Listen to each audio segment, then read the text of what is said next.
Hello everyone, this is Clossi, and welcome back to Daily Game View number 62. Today we have Khanh 15Q versus Relig 15Q. It's an even game, and we're going to see how they go, or how they play. So at this level, it's again working on learning what the basics are and how to use them. So we're going to look at that for this game.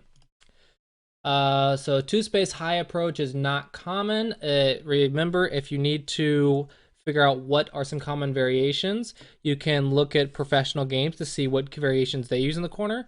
And you can also consult a free Joseki dictionary online.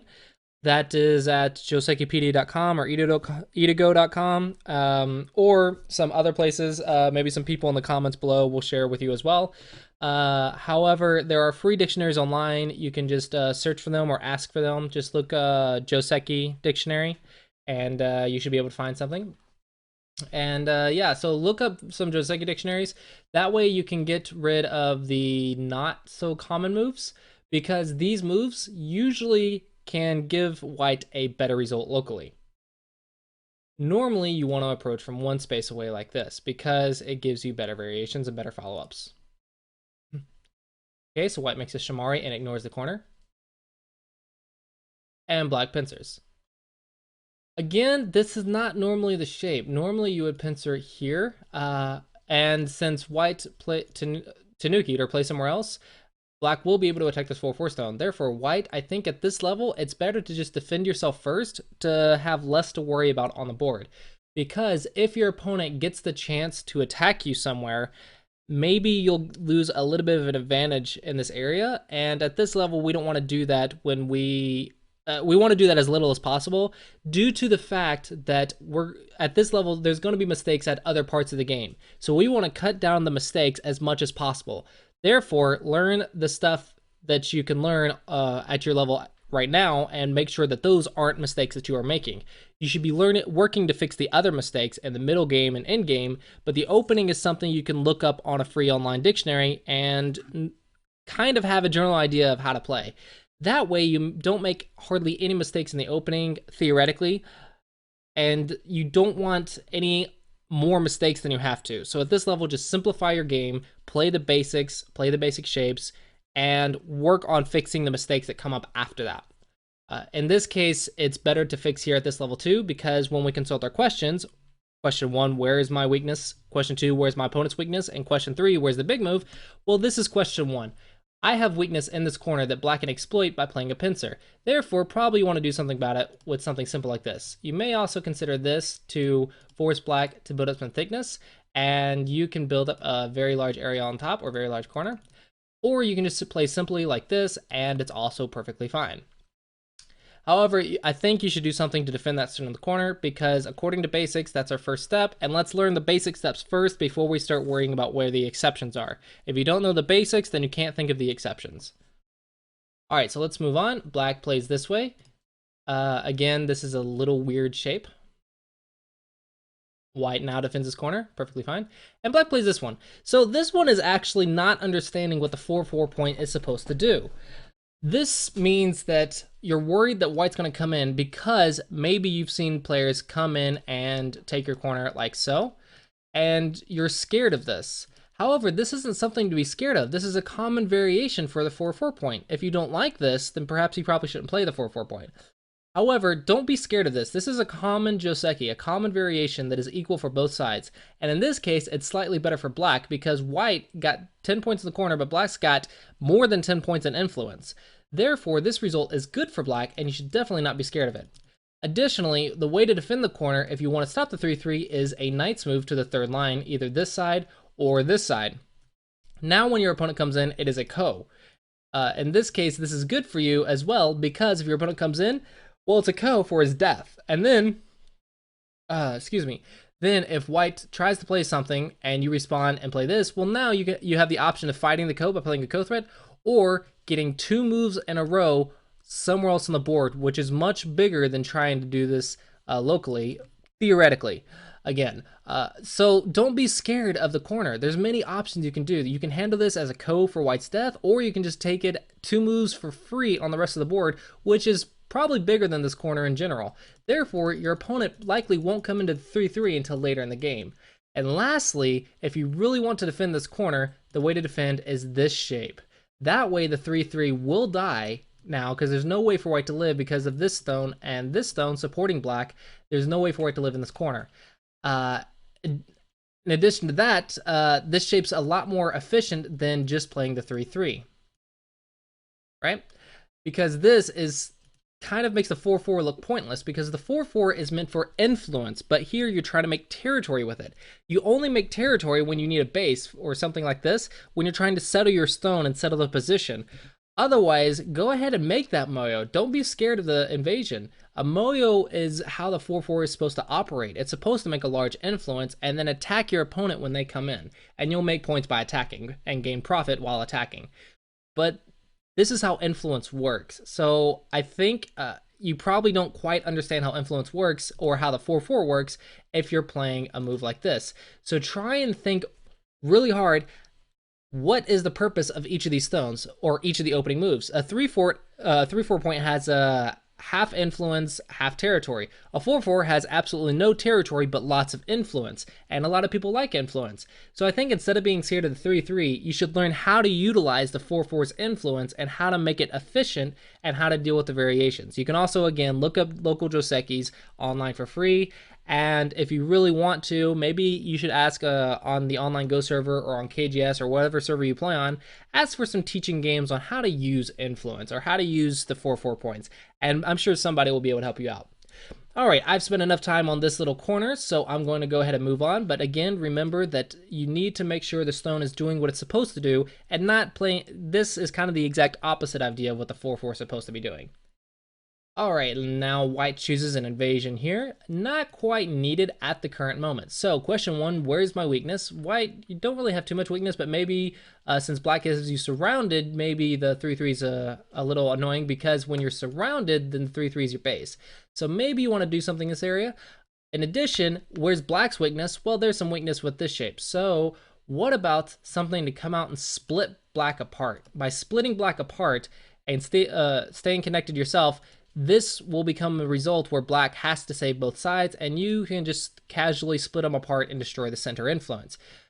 It also gives support to your corner, so I think this somewhere over here to split or to attack black and gain strength in your corner is a good idea. Globally, if you don't like that idea, then you can just go play a big move, for example, something like this, and then play a shape like this. This way, the left side is very, very efficient and very, very good for you. And it's very fast paced and a good combination. That's the word I'm looking for, a good combination. This is a good combination for white. It's much bigger than just going in right here. All right, so black plays and white plays. Normally, you want to take the tiger's mouth. So for example, you can choose a Hane here, black goes up, and then take the tiger's mouth. And this would be a good shape. Now you're making an eye shape on the side, and you're taking black's shape, and this is a good sequence. This, now black can get a tiger's mouth here, and now you have cutting points to worry about.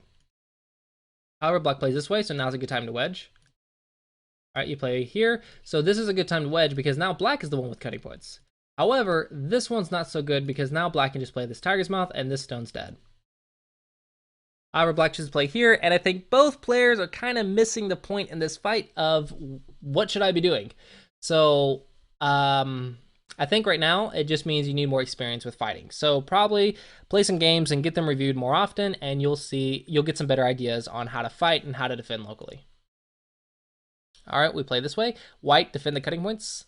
Good move. And again, good move. Okay, so white got the better result here because white was able to deal with all the cutting points first. So here, black is in a lot of trouble. All right, white defended.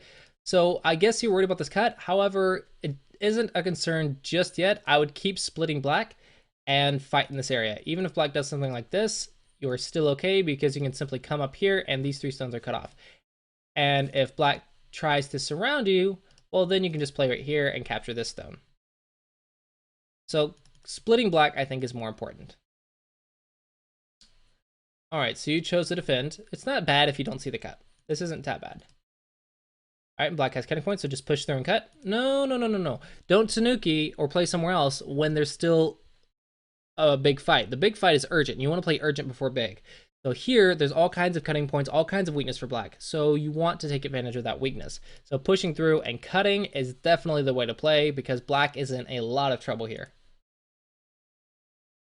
All right, so black plays here to try to reduce an influence that doesn't exist yet. This move, maybe you saw it in some stronger players' games and you want to try it. However, if you don't understand the move or how it works or what the purpose of it is, then probably you're going to play it at the wrong time like you did here.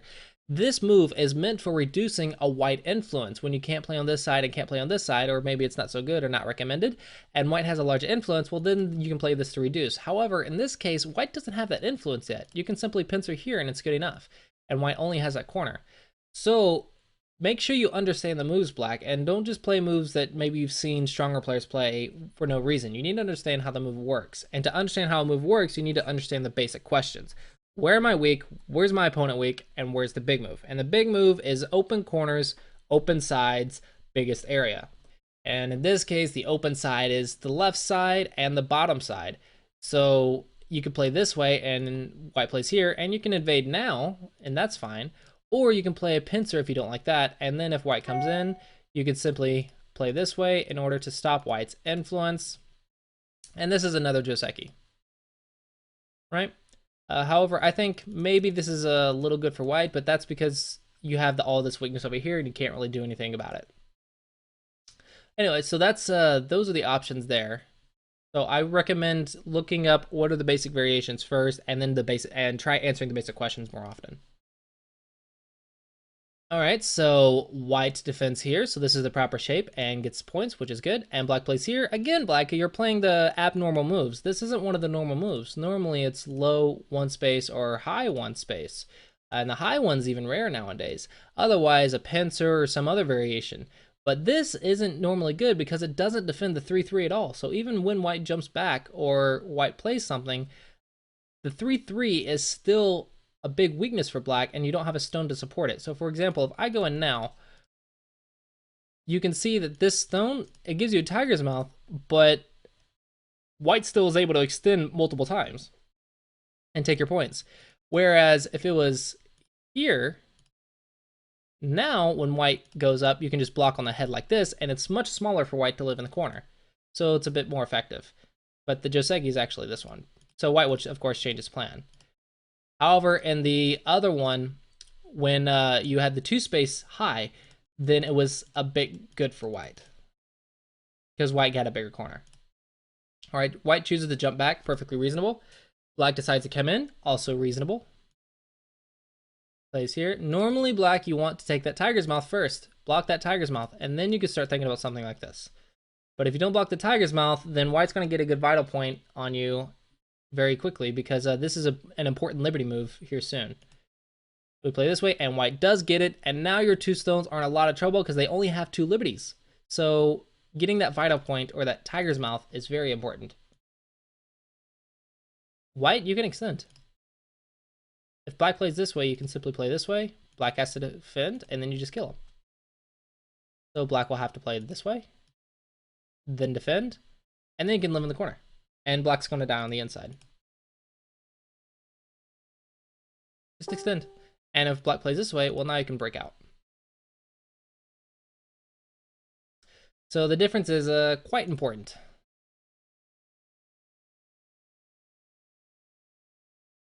However, now black got a very, very solid corner and very strong corner and a lot of points. So the difference is quite huge. Okay, so we keep playing. White defensive cut, and black plays here. This move isn't too important because there's no cutting point here. This is a 1-point jump, and you're super strong, so you don't have to worry about anything. Even if white plays something right here, you just Atari and then connect. And this cutting point's just a ladder, so you're fine. It's not even, you could also just push it down this way like this, and you're fine. So there's no weakness here. There's no weakness to defend here. Therefore, this move is kind of only 1 point. It's kind of like passing because it's only 1 point. It's not very big. It's not very important. White's fine because of white defended. So therefore, this move is almost nothing. All right, white chooses to wedge down here to stop black's influence. Another good plan. So it seems white understands the basics a little bit better than black. In this case, black, I think you need more experience and more game reviews from stronger players because it looks like you don't have a good foundation or a good understanding of the basics. White, you do have an understanding of the basics, but you need to look for weaknesses more and take advantage of those weaknesses, and so you need to work on fighting. And you also need game reviews to aim at how to improve your fighting, how to improve seeing weakness, and of course, Go problems will help you with that as well. So both players, I recommend getting game reviews, but the goals are a little bit different. Black, you need some basic foundations, some basic combinations, basic Josekis. White, you need some basic Josekis too, and attacking and defending weakness. All right, so an attach, normally you don't want to attach, you want to take the 2-space extension like this, and then you can block and then chase. This is a little bit better. Attaching to a single stone like this will actually make your opponent stronger. You do this when you need to live, so this is actually helping White. Ane's the normal move, and then we connect, Black connects, and then we can extend, and White's practically alive. This still leaves some Aji, or some weakness, so. Watch your cutting points, White. These cutting points still work. You really need to defend first with something like a Tiger's Mouth, and then you can worry about getting out. But you have to defend first.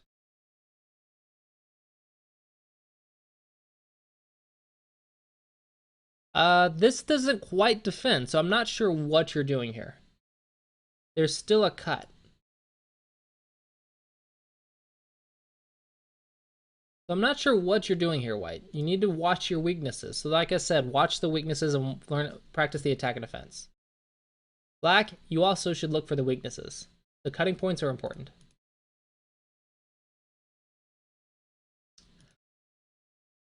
Okay, so I think this is all coming down to the same thing. See, life and death, reading, weaknesses, attack and defense. So I think I've covered the problems for both players. And if we keep going, I'm probably going to eventually start repeating myself about the attack and defense and about the basic shapes. So watch this video as many times as you need to, and remember the 3 questions. Where's my weakness? Where's my opponent's weakness? And where's the big move? And also make sure you're thinking of the efficient shapes. Watch your cutting points, watch where your profit is, and where's the big area. Don't just play something just because your opponent's getting it. If your area is bigger than theirs, then you need to help your area. Taking their area just because you don't want them to get anything is not the way to play. So get the basics down, work on getting your games reviewed from stronger players, and just do that as much as you can, and just keep playing, because at this level, what you really need the most is experience. You really need more and more experience, and getting your games reviewed will help keep you on the right track. So keep submitting them to the series, ask for game reviews online, and then just play, and keep doing Go problems every day. Spend a good 15 to 20 minutes on Go problems, or maybe 10 to 15 minutes, or 5 to 10 minutes, even 5 minutes if you can. Just whatever it takes, whatever you have free time for. Do some Go problems and then play games every day. Gain that experience, because that's the biggest thing you lack right now is experience, and you'll find yourself improving much more quickly. All right, I hope you guys found this helpful. Thanks for watching, and I will see you guys next time. Thanks for watching this video. If you would like to see more content, or get notified for early releases, please consider becoming my patron on patreon.com/Clossi. This helps support me as a Go instructor and helps release more content. Thanks to everyone who supported my teaching, and see you guys next time.